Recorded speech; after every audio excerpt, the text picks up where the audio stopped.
इसी जगह पर शिवाजी महाराज ने शाइस्ता खान पर अटैक किया था और उसकी 3 उंगलियां काट दी थी। ये शाइस्ता खान औरंगजेब का मामा था जो 1 लाख की सेना लेकर आया था और उसने पुणे में 3 साल तक कब्जा कर लिया था और फिर शिवाजी महाराज ने रात के समय उसके घर के अंदर घुसकर उस पर अटैक किया था। तो आगे वीडियो में हम ये पूरी जगह देखेंगे और समझेंगे कैसे शिवाजी महाराज पुणे में पहुंचे जबकि यहाँ 1 लाख की मुगल सेना थी। हाय गाइस, आज के वीडियो में हम आए हुए हैं पुणे के लाल महल में, जिस लाल महल में छत्रपति शिवाजी महाराज अपने बचपन के टाइम में रहा करते थे।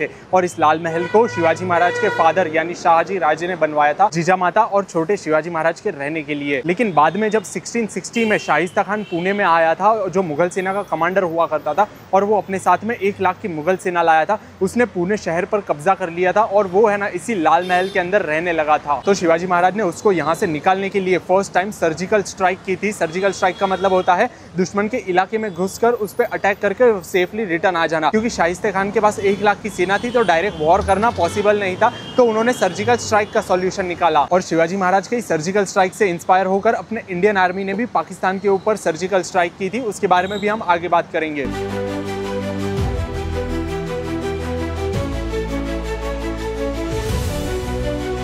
पहले तो आप ये समझो कि ये शाइस्ता खान था कौन, फिर हम बात करेंगे कैसे शिवाजी महाराज ने उस पर अटैक किया था। इस शाइस्ता खान का पूरा नाम मिर्जा अबू तालिब था और जो मुमताज थी उसका ये सगा भाई था, जिसके लिए शाहजहां ने ताजमहल भी बनवाया था और औरंगजेब का मामा हुआ करता था। और औरंगजेब जिस टाइम पर मुगल एम्पायर का किंग था, ये मुगल सेना का कमांडर हुआ करता था। तो 1660 के टाइम पर औरंगजेब ने इसको दक्कन पर कब्जा करने के लिए 1 लाख की मुगल सेना के साथ दक्कन में भेजा था और उसने पुणे में पहुंचकर पुणे सिटी पर कब्जा कर लिया। और फिर पुणे के लोगों को टॉर्चर करना, वुमेन्स का रेप करना, लूटपाट करना, ऐसी मुगल सेना ये सारी चीजें पुणे और उसके आसपास के गांव में किया करते थे। और उस वक्त शिवाजी महाराज सिंहगढ़ फोर्ट पर थे और शाइस्ता खान ने पुणे के सारे एंट्री और एग्जिट पॉइंट्स को भी बंद कर रखा था ताकि मराठा सेना यहां ना पहुंच जाए। और शाइस्ता खान भी उसी लाल महल के अंदर जाकर रहने लग गया जहां पर शिवाजी महाराज ने अपना बचपन बिताया था।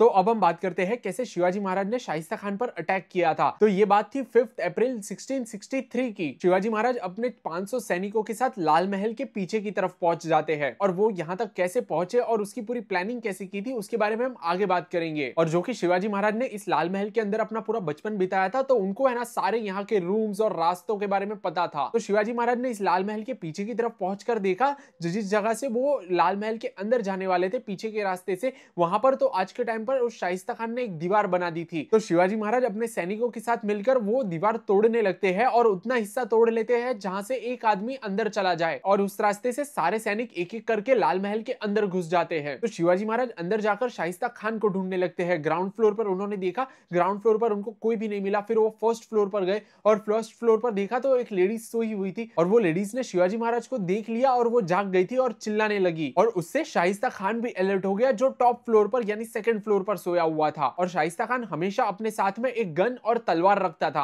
और लेडीज के चिल्लाने की आवाज सुनकर शाइस्ता खान भी उठ गया और उसने एक गोली फायर कर दी। और शिवाजी महाराज ने भी वो आवाज सुनकर उनको लगा कि शाइस्ता खान ऊपर की तरफ ही है और शिवाजी महाराज भी ऊपर के फ्लोर पर पहुंचे तो उन्होंने देखा कि एक आदमी खिड़की की तरफ भाग रहा है और शिवाजी महाराज भी उसका पीछा करते हुए खिड़की के पास पहुंचे और शाइस्ता खान खिड़की से कूदने की कोशिश कर रहा था। तो शिवाजी महाराज ने अपनी तलवार से उस पर वार कर दिया। तो शिवाजी महाराज को लगा कि शाइस्ता खान वहां पर घायल हो चुका है और उस टाइम पर वहां पर पूरा रात का समय था और अंधेरा था, उस वजह से कुछ ज्यादा तो दिख भी नहीं पा रहा था। लेकिन उसमें शाइस्ता खान पूरा घायल नहीं हुआ था, सिर्फ उसकी 3 उंगलियां कट गई थी। और उसी वक्त बाकी की मुगल सेना भी अलर्ट हो गई थी तो वो भी वहां पर पहुंच रहे थे। तो शिवाजी महाराज ने वहां से निकलने का फैसला किया। तो शिवाजी महाराज और बाकी की मराठा सेना लाल महल के बाहर आ गई और सभी लोग घोड़े पर बैठकर वापस सिंहगढ़ फोर्ट की ओर चले गए। तो कुछ ऐसी सर्जिकल स्ट्राइक रही थी शिवाजी महाराज की जिसमें शाइस्ता खान की 3 उंगलियां कट गई और शाइस्ता खान का जो बेटा था उसको भी मराठा सेना ने मार दिया था वहां पर। और शाइस्ता खान की भी काफी बदनामी हुई थी पूरे मुगल एम्पायर में,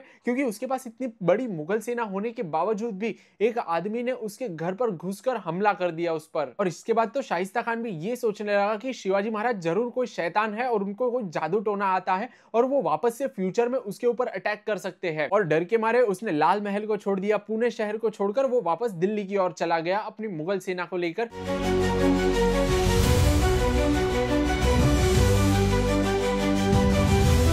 तो आपने ये तो देखा ही कैसे शिवाजी महाराज ने इस जगह पर शाइस्ता खान के ऊपर अटैक किया था। तो ये जो अटैक है ना शिवाजी महाराज ने 1663 में किया था, लेकिन शाइस्ता खान तो है ना पुणे शहर को कब्जा करके बैठा था 1660 से ही। तो क्यों शिवाजी महाराज को ना 3 साल लग गए वो समझते हैं। तो पहले तो जब शिवाजी महाराज को पता चला कि पुणे शहर पर कब्जा कर लिया है शाइस्ता खान ने और वो 1 लाख की सेना लेकर आया है, तो शिवाजी महाराज ने सबसे पहले तो अपने इंटेलिजेंस डिपार्टमेंट में से जासूसों को भेजा यहाँ की सारी इन्फॉर्मेशन इकट्ठा करने के लिए। और शिवाजी महाराज उस वक्त सिंहगढ़ फोर्ट पर थे, तो जासूसों ने सारी इन्फॉर्मेशन इकट्ठा करके ये बताया कि जो सिंहगढ़ से पुणे के लिए रास्ता जाता है वहां पर है ना 10,000 की मुगल सेना रास्ता ब्लॉक करके बैठी है और कातरज के पास भी सैनिक तोपे लेकर बैठे हैं और पूरे पुणे शहर में 1 लाख से ज्यादा की मुगल सेना घूम रही है और इस लाल महल को भी चारों तरफ से सेना ने घेर कर रखा हुआ है। और जो शाइस्ता खान है इस लाल महल के टॉप फ्लोर पर रहता है और वो अपने साथ हमेशा तलवार और गन रखता है। तो ये सारी इन्फॉर्मेशन इकट्ठा करने में और सही टाइम का वेट करने में है ना शिवाजी महाराज को 3 साल लग गए थे। तो इतनी सिक्योरिटी होने के बावजूद भी शिवाजी महाराज कैसे पुणे के अंदर एंटर कर जाते हैं वो हम बात करते हैं। तो डेट फिक्स की गई थी 5 अप्रैल 1663 की, जिस टाइम पर रमजान का महीना चल रहा था और रमजान का वो 7th डे था। और उस टाइम पर शाइस्ता खान का भी कुछ रूटीन ऐसा था कि दिन भर वो उपवास करता था और शाम को खाना खाकर पूरी रात सोया रहता था और सारे सैनिक भी रात के समय पर सोए रहते थे रमजान के टाइम पर। और फिर 400 सैनिकों की मराठा सेना तैयार की जाती है जिन लोगों को पुणे के अंदर भेजना था और फिर इन 400 लोगों को छोटे छोटे ग्रुप्स में डिवाइड किया जाता है और उन लोगों को पुणे के अलग अलग एंट्री पॉइंट से पुणे के अंदर भेजा जाता है। और जो 100 सैनिकों का ग्रुप रहता है वो बारात लेकर है ना पुणे के अंदर जाते हैं और ऐसा बहाना बनाते हैं कि वो शादी अटेंड करने के लिए आए हैं पुणे में। और बाकी के बचे हुए सैनिक भी 20-20 के ग्रुप में डिवाइड होकर वो भी पुणे के अलग अलग एंट्री पॉइंट से पुणे के अंदर एंटर करते हैं और वो भी कुछ ऐसा बहाना बनाते हैं कि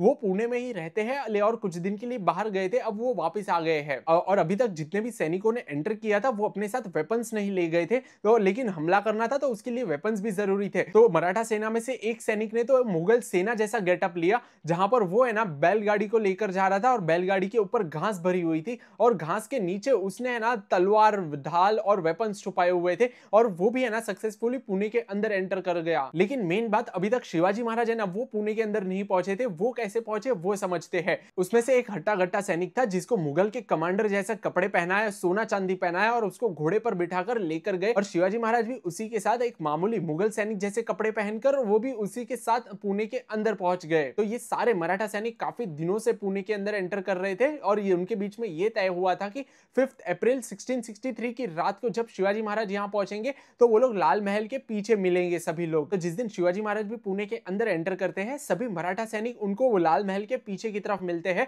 और फिर उसके बाद तो शिवाजी महाराज ने कैसे अटैक किया था वो तो आपने पहले ही समझा। तो आपने वो सारी चीजें तो समझी कैसे शिवाजी महाराज ने इसकी प्लानिंग की थी, फिर कैसे उस पर अटैक भी किया। लेकिन शाइस्ता खान जो यहाँ पर पुणे को छोड़कर वापस दिल्ली चला गया था उसके साथ बाद में क्या हुआ हम वो बात करते हैं। तो शाइस्ता खान की काफी बदनामी हुई थी, वो दिल्ली जब भी पहुंचा और फिर औरंगजेब ने उसको बंगाल का गवर्नर बनाकर बंगाल में भेज दिया था। बंगाल जो आज के टाइम पर वेस्ट बंगाल और बांग्लादेश है ये पूरा बंगाल हुआ करता था। तो ये शाइस्ता खान 1663 से लेकर 1668 तक बंगाल में रहा, फिर वो वापस रिटर्न आ गया था आगरा में और फिर 1694 में उसकी डेथ हो गई आगरा में ही और आज भी उसकी टोम्ब आगरा में बनी हुई है।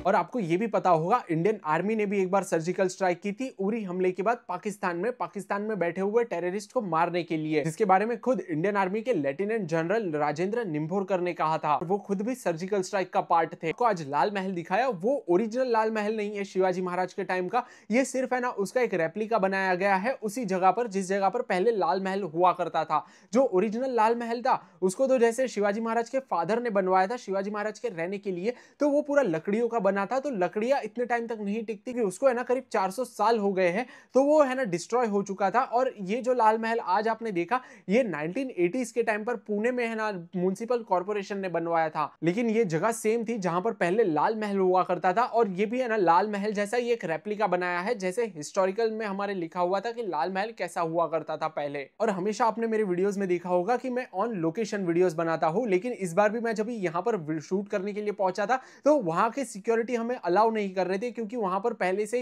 वीडियो शूट्स और फोटोग्राफी अलाउड नहीं थी। तो हम जितना हो सका हमारे से हमने वहां पर शूट किया, बाकी की चीजें मैंने आपको अभी एक्सप्लेन कर दी। लेकिन और भी आप क्या देखना चाहते हो मुझे नीचे कमेंट्स में जरूर बताना, उसे हम जरूर ऑन लोकेशन बनाने की पूरी ट्राई करेंगे। तो बस अभी हम ये वाला वीडियो तो यहीं पे एंड करते हैं। So guys, thank you very much for watching this video. If you enjoyed this video, do hit the like button and don't forget to subscribe to my channel and also click the bell icon. So guys, stay safe, spread love and happiness, do whatever you want to do, but don't do the wrong things. See you in the next video very soon. Till that time, goodbye.